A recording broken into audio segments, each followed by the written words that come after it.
દિલ્હી સરકાર દ્વારા પ્રદૂષણને નિયંત્રિત કરવા માટે ચલાવવામાં આવેલા ધૂળ વિરોધી અભિયાન હેઠળ અત્યાર સુધીમાં 2764 બાંધકામ સ્થળોનું નિરીક્ષણ કરવામાં આવ્યું છે અને 17.40 લાખ રૂપિયાનો દંડ વસૂલવામાં આવ્યો છે. તો ગત 7 ઓક્ટોબરથી ધૂળ વિરોધી અભિયાન શરૂ કરવામાં આવ્યું હતું, જે અંતર્ગત 523 ટીમોએ 2764 બાંધકામ સાઇટનું સ્થળ નિરીક્ષણ કર્યું છે.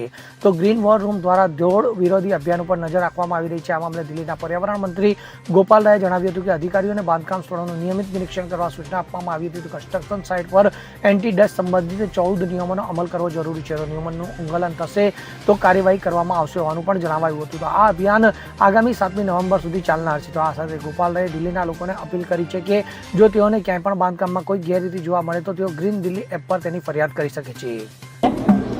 दिल्ली में बहुत सख्ती से एंटी पोल्यूशन मेजर्स को डिप्लॉय किया जा रहा है.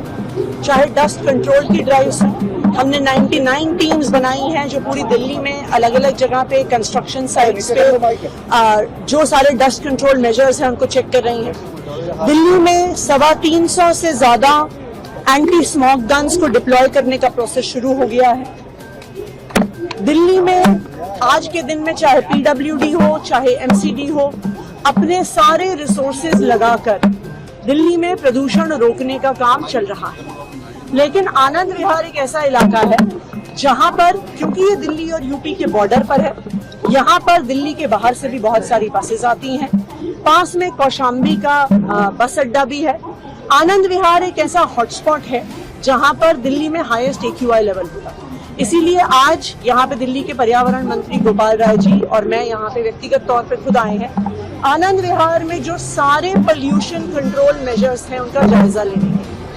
कई कदम यहाँ पे लोकली उठाए गए हैं. यहाँ पे जैसा आप देख सकते हैं कॉन्स्टेंटली एंटी स्मोक गन्स चल रहे हैं.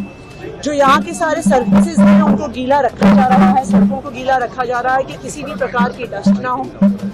आनंद विहार के पास जो सड़कें, चाहे वो किसी एजेंसी की हो, चाहे वो MCD की हो, चाहे वो PWD की हो, चाहे NCRTC उन्हें कंट्रोल कर रहा है, चाहे GTIDC उनको देख रहा है, सारी सड़कों का रिपेयर करवाया गया है कि किसी भी प्रकार की सड़क टूटी हुई ना हो, क्योंकि अगर सड़क टूटी हुई होगी तो हर प्रकार का डस्ट होगा.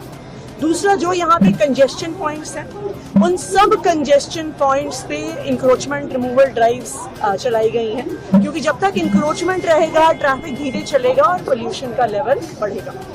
हम यूपी सरकार से भी बातचीत करेंगे क्योंकि पास में कौशाम्बी का बस स्टेशन है. दिल्ली में तो अब ज़्यादातर CNG बसेस चलती हैं. दिल्ली में अब इलेक्ट्रिक बसेस काफ़ी बड़ी संख्या में आ गई हैं.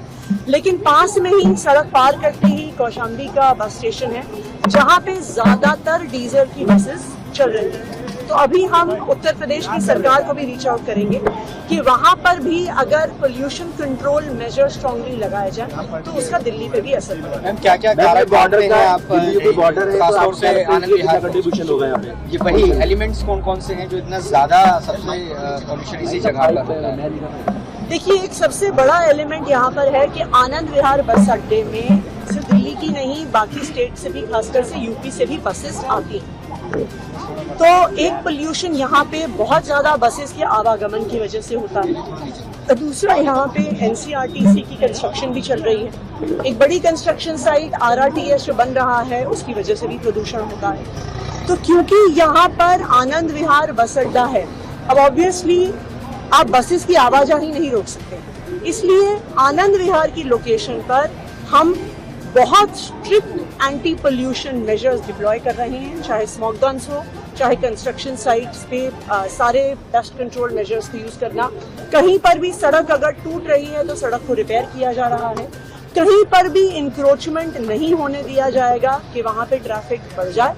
हम उम्मीद करते हैं कि दिल्ली वाले अगर हमारा साथ देंगे और हम उम्मीद करते हैं कि अगर यूपी सरकार, केंद्र सरकार सब मिलकर साथ आएंगे तभी दिल्ली में इस प्रदूषण की समस्या का समाधान हो सकता है. मैम, छठ से पहले वाटर पॉल्यूशन को लेकर भी विवाद छिड़ा हुआ है, उसके लिए कुछ कदम उठाए जा रहे हैं. यमुना में टॉक्सिक फॉर्म एक बड़ा इशू. देखिए, हम किसी पे आरोप नहीं लगाना चाहते, पर ये सच्चाई है कि हरियाणा अपना अनट्रीटेड एफ्लुएंट यमुना में डालता है. हम किसी पे आरोप नहीं लगाना चाहते, लेकिन ये सच्चाई है कि यूपी अपना अनट्रीटेड एफ्लुएंट इस समय यमुना में डालता है. वो जब छठ का सीजन आता है तो वो आगरा कनाल के गेट्स बंद कर देते हैं कि उनका सारा अनट्रीटेड वेस्ट यमुना जी में आए। लेकिन दिल्ली सरकार हमेशा सोल्यूशन ओरिएंटेड रही है।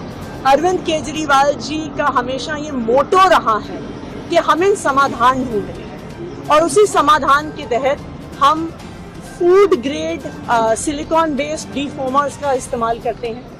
तो आज से दिल्ली जल बोर्ड एक प्रॉपर ड्राइव वहां पे चला रहा है। उस ड्राइव के तहत जो सारी फोम है वहां पे डीफोमिंग शुरू करी जाएगी। तो इसलिए देखिए, वो चाहे काम खराब करने की कोशिश करें, वो चाहे दिल्ली वालों को परेशान करने की कोशिश करें, लेकिन आम आदमी पार्टी अरविंद केजरीवाल जी के नेतृत्व में दिल्ली सरकार हमेशा दिल्ली के लोगों के लिए कोई ना कोई समाधान जरूर निकालेगी। क्या कभी यमुना साफ हो पाएगी? मैम, क्या कभी यमुना साफ हो पाएगी? क्या कभी यमुना साफ हो पाएगी? बिल्कुल होगी यमुना साफ। Bureau report CN24 news. હવે જુઓ દેશ દુનિયાની તમામ ખબરો તમારી આંગળીના ટેરવે। ઉઠાવો મોબાઈલ અને ગૂગલ પ્લે સ્ટોર પરથી ડાઉનલોડ કરો અમારી CN24 ન્યૂઝ મોબાઈલ એપ।